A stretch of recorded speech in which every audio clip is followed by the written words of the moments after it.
So today we're talking about the independence chi-squared, or the test of independence chi-squared. So by the end of this lecture, you should be able to compute the independence chi-squared and apply the independence chi-squared. So let's recap real quick. So the test of independence chi-squared examines whether the frequencies of one variable are related to the frequencies of another variable. So in this case, we have two categorical variables. The logic here is it analyzes the observed frequency of groups versus the expected frequency of those groups.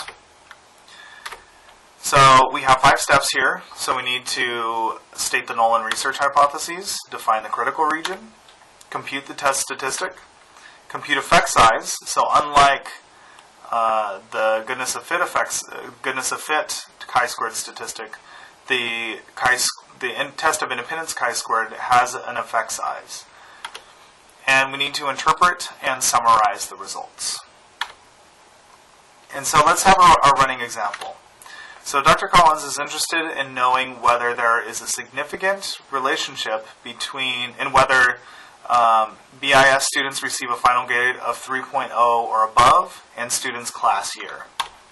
So in this case we have two variables. We have final grade, and this is an ordinal variable split into two categories. So this is a categorical variable. Category 1 is a final grade of 2.99 or below. Category 2 is 3.0 and above. Class year is a nominal variable split into 4 categories: freshman, sophomore, junior, senior. So here we have two categorical variables, and we're examining the relationship between these two categorical variables. So here's our frequency table. So we have one freshman with a GPA of above a final grade of above 3.0, one with below. Sophomores, we have 3 with above 3.0, 1 with below. Juniors, we have 10 that have above 3.0, 6 with below, and 5 seniors with a 3.0 or above, and 5 with 2.99 and below. Right? So this is our frequency table. And so what we need to know here is, first we need to know the number of categories for variable A, or group A. So in this case, we'll call this class year. We also need to know the same thing for group B. So we have 4 categories for group A, or for variable A. We have 2 categories for variable B, which is the final grade category. And we have the number of students, right? We have 32 students across these various categories. So we need to state the null and research hypotheses. So the null hypothesis is fairly straightforward. It states that there's not a relationship between the two variables. There's no existing relationship here. So in this case, an example would be student class year and their final grade is not related. The research hypothesis, on the other hand, states that there is a relationship between the two variables. So an example would be student class year and their final grade is related, or they are related. So what we need to do is move on and define the critical region, right? So if we're going to test the null and research hypothesis, or particularly the research hypothesis, we need to define the critical region. And just like other tests, we use degrees of freedom. And degrees of freedom here is group A, so the number of categories for group A minus 1, or excuse me, let me start over. The degrees of freedom is defined by, or calculated by, the number of categories for variable A minus 1 times the number of categories for variable B minus 1. And again, we use appendix G, just like we did with the goodness of fit chi-squared. Again, alpha level 0.05. We're going to use this most of the time. There are rare circumstances where you want to use 0.01. And so what we have here is, if we calculate our degrees of freedom, right? So we have a degrees of freedom of 3 because we have 4 groups for variable A times minus 1 times 2 groups for variable B minus 1. That gives us a final answer of 3. We go to our alpha level of 0.05 and we find our critical region. We come to those two. And what we find is that our critical region is 7.815. So again, we're looking to see whether or not our test statistic is greater than 7.815. Or I should be specific, the absolute value of our test statistic. So now we need to compute our test statistic. So here's our table. So we have a couple more added columns here, and this is necessary for computing the chi-squared statistic. So we have our column total, and we have our row total. This is simply the summation of everything in this one particular row. And this is the summation of everything in this column. So we need to first determine the expected frequencies for each cell. Now, while the goodness of fit chi-squared basically put all cells as equal, this is going to be slightly different. So what we're doing here is to get the expected frequency, we need to take the row total and times that by the column total and divide that by your sample size. So here the row total is the frequency in a given row, and the column total is the frequency in a given column. So the effect size for freshmen with a grade of 3.0 or above this is what we'll calculate. And you'll have to do this for every single cell. I'm not going to do this I'm not going to do this at length, so I'll do this for the one cell, and then I'll let you all compute the rest of these. The numbers will be here, but we'll just do this for the one. And so what we have here is we have our row total of 2 times our column total of 19 times our n, which is 32, and that gives us our value of 1.188. So this is our expected value for this, for the test, or our expected value for this one particular cell. And so all the values are here. Like I said, if you want to compute every single one, go for it. Each value is here in italics. So the expected values are the values that are italicized below the observed values. And so this helps us compute our obtained value, right? And so our obtained value is the exact same equation that we used for the goodness of fit chi-squared. And so I've plugged in all of these numbers, right? So for this one particular cell, freshman with above a 3.0, we have our observed value of 1 minus our expected value of 1.188 divided by our expected value. And we sum all those together. We do the same thing for every single cell. So as you can see, this is a place where SPSS might come in very handy, particularly if you have a lot of cells, right? This can become overwhelming.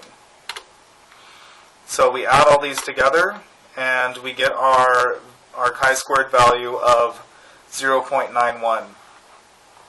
Now what we want to do is compare this to our critical value. Our critical value is 7.815. So what we found is that our chi-squared statistic is less than our critical value. Now what do we do in this situation? So when we think back to the null and research hypotheses, what do we do with regard to those hypotheses?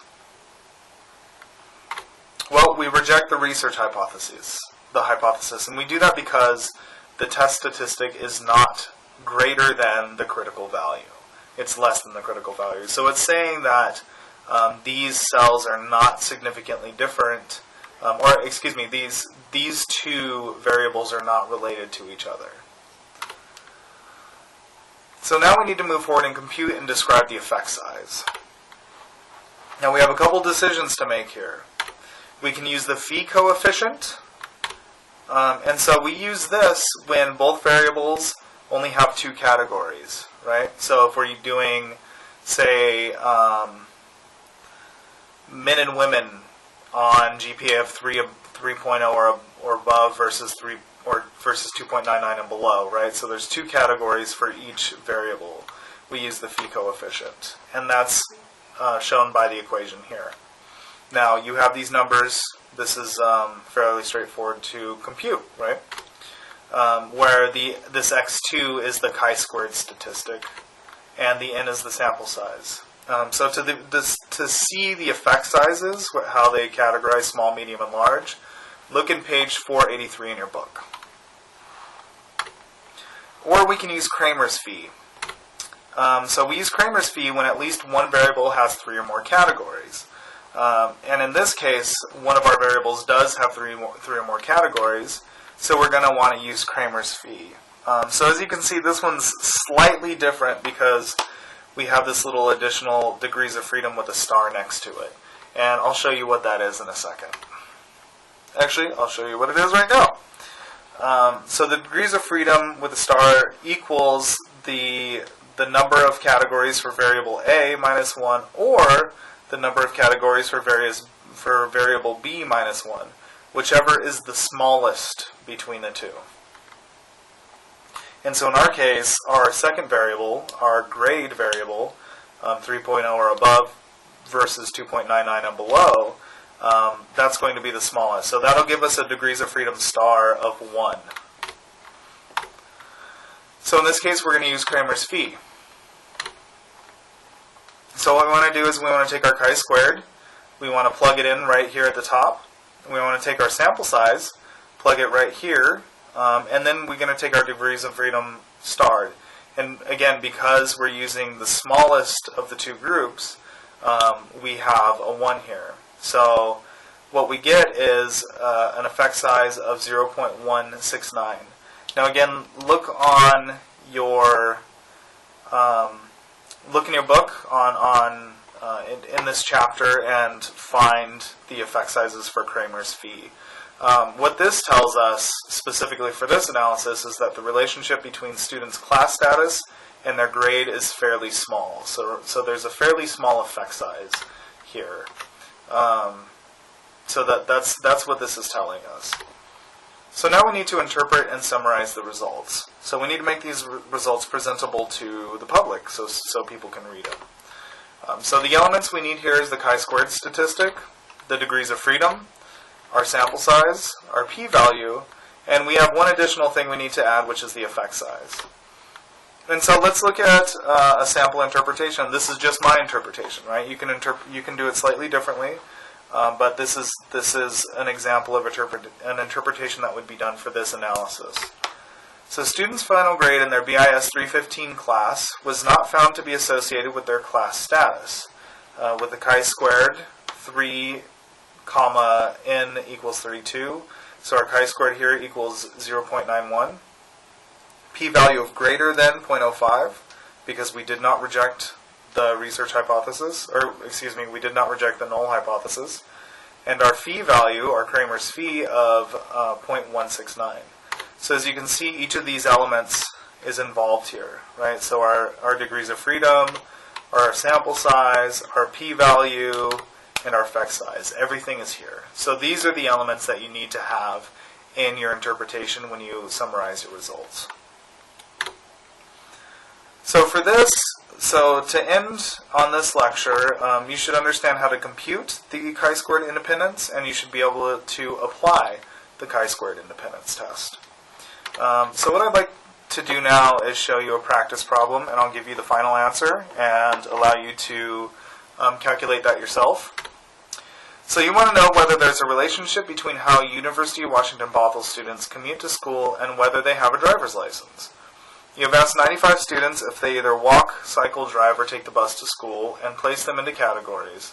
And you also ask them if they have a driver's license. You have the following data table.